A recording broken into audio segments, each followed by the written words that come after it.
अस्सलाम वालेकुम जी दोस्तों, की हाल है? ठीक ठाक हो? लो जी, एक परिंदे का शौक करो। मैं क्या भरावां चेक कराइए जरा।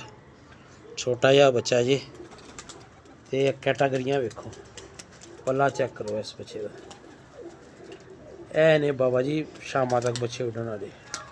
ठीक है, अज अलहमदुलिल्लाह चला किसी दोस्त वाल, बल्कि छोटे भरा वाल चला दोस्त वाल की लाहौर के मिट्ठू लाली वाली छत चले ने है बच्चे।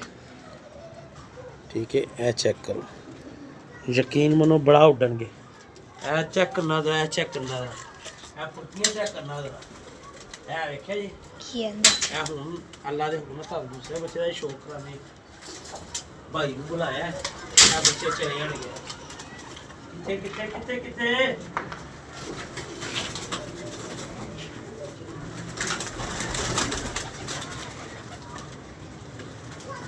यकीन मनो छोटे छोटे ने, जंगली ने, जंगली बच्चे फड़े नहीं जाते।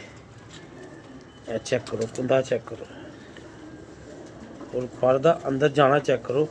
यह 10वां पर फुल डुबया है जी, है 9वीं दे थले। यह जंगली बच्चे ने फड़े ही नहीं जा रहे भाई ने। चेक करो बच्चे की पलक, चेक करो है कैसी है। छोटा पर मैं ले आया उत्ते, मैं क्या चलो उत्ते खाइए पिएगा यशी करेगा। ठीक है, चेक करना जरा है, पैर नहीं ला रहे, फुल जंगली बच्चा है। लो जी।